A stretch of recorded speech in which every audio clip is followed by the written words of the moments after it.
Here we are now with Buz McKim. He is the historian here at the NASCAR Hall of Fame in Charlotte, North Carolina. Buz, how you doing? Oh, just fine, thank you. Great, thanks for coming on. It was, excuse me, sorry. That's okay. It's my pleasure. Oh, great. Okay.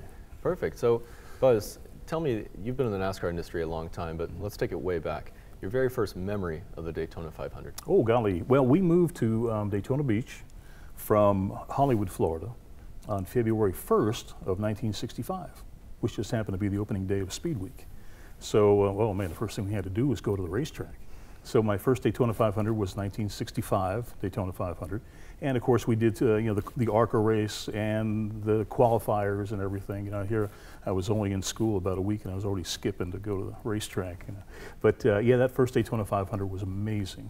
And ironically, the car that won that race, Fred Lorenzen's 1965 Ford, is now in the building, and it will be his a Hall of Honor car. It'll sit in one of these spots here in about a month.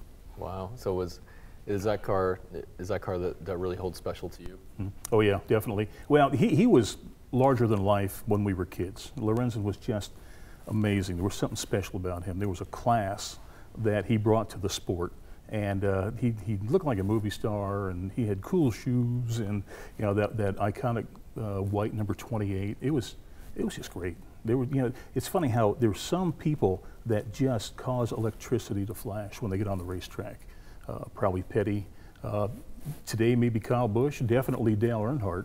You know, you can remember almost every lap you ever saw these people race, and Lorenzen was one of those guys. Wow, nice. So once you were in part of the NASCAR community, tell me about your first experience of working in the NASCAR community of the Daytona 500. Okay, well, let's see. It just so happens that my dad worked for an insurance company when we moved to Daytona, and one of the guys that worked in the office with him happened to handle the volunteer crew that did all the spotting in the towers. Now, on each turn, you had a platform, and you'd be up there with earphones, and you were a track spotter. They didn't really have team spotters like they have today, but you had a track spotter, and you had two guys in each one of the platforms. So, yeah, of course, my dad being a race nut, he signed on for that deal. You don't get paid, but you got the best seat in the house. Well, around 1969 or so, it got to a point where he really didn't feel like climbing the ladder anymore, so I took over for him. So that might have been my first unofficial, official position at Daytona Speedway, was as a spotter. In fact, we have one of those spotter balls here in the Hall of Fame. Wow. So flashing forward here to maybe just a couple of years ago here, once you became the historian here at the NASCAR Hall of Fame, and then you attended a Daytona 500, how did that change for you? Wow. Well, you're on the inside, which is really neat. I was very fortunate in 1997 to be able to go to work for the International Speedway Corporation, the folks that own Daytona and Talladega, Darlington. And I was working part-time in the archive department. And the fellow who was running it at the time didn't have a real deep knowledge of the sport, so he and I were old friends, and I'd stop by and I'd help him ID stuff. And when NASCAR's 50th anniversary was coming up in 1998, he really needed help in the archive department, making sure all the information and all the photos that they sent out were 100% accurate for the media. So he hired me on part-time. And not long after that, he left, and they asked if I'd like to take over the department. I said, oh yeah, because I'm a historian anyway. And then in '03, NASCAR came along and said, hey, we need somebody to handle the statistical services. And you know, you know all that old stuff. Why don't you jump ship from ISC over to NASCAR and do this for us? It was through the public relations department. And I said, yeah, that sounds pretty good. I get to go to all the races. You know, I didn't get to travel much with ISC, but with NASCAR, you get to go to all the races. I said, heck yeah, you know, working up there in the TV booth with the announcers and, you know, feeding them stats during the broadcast. So then here comes the NASCAR Hall of Fame. And my boss at the time, Jim Hunter, he said, you know, you need to be on that committee. It was 5 cities that were vying for the Hall of Fame. And he said, you need to be on there because you know all that old stuff. So he drafted me onto that committee. And Charlotte won the opportunity to build the Hall of Fame. And they were looking for a historian. The first thing they had to do before they even got the building designed was figure out what they're going to put in it and how they're going to design all that stuff. So that was step number 1. And so they needed a historian right off the bat. So Jim said, throw your hat in the ring. Yeah, so I did, and I won. So here we are, 8 years later, sitting in my dream job. Nice. Well, great answer, by the way. Who is probably your favorite NASCAR driver that has won the Daytona 500 throughout, since 1964, 1965, I believe, was your first time attending. Right, yeah. Throughout that entire history, who has been your favorite driver to win that race? Yeah, well, if you go back to the first 559, and I would say my all-time favorite would have to be Fireball Roberts. We just happen to have his car here in the Hall of Honor. And he was larger than life. And we knew his fiancee. Unfortunately, they never got married. He passed away before they did their vows. But Judy was his fiancee. And I said, here I'm almost 30 years older than he was when he died.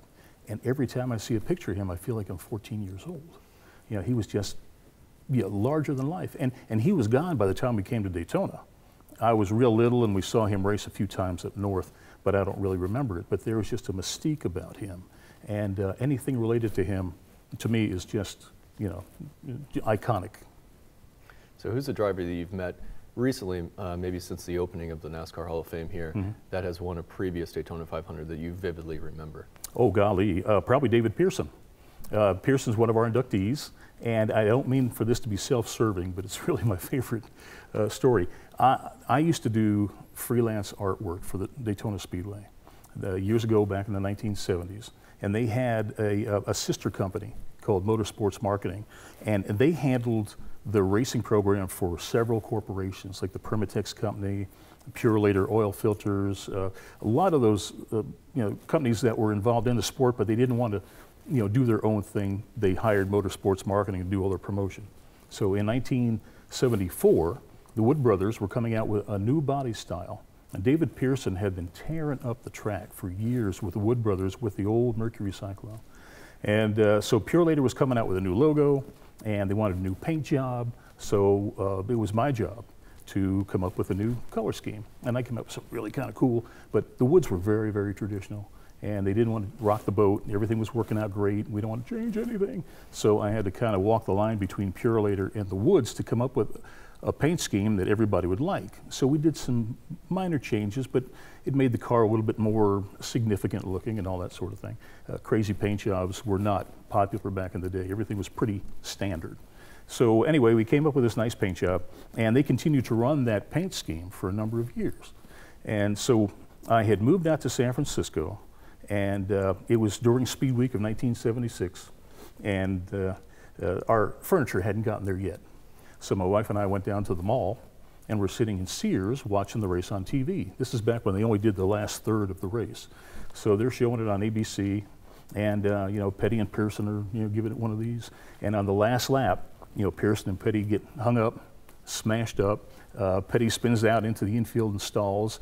Pearson, with the whole front end of the car blasted, limps across the line at about 10 miles an hour. He wins the Daytona 500 with my paint job on the car. And I come unglued in the middle of Sears in South San Francisco. And it was, man, it's like the high point of my life. My paint job won the Daytona 500. And I was always a big fan of Pearson's anyway. So that, to me, is my favorite Daytona 500.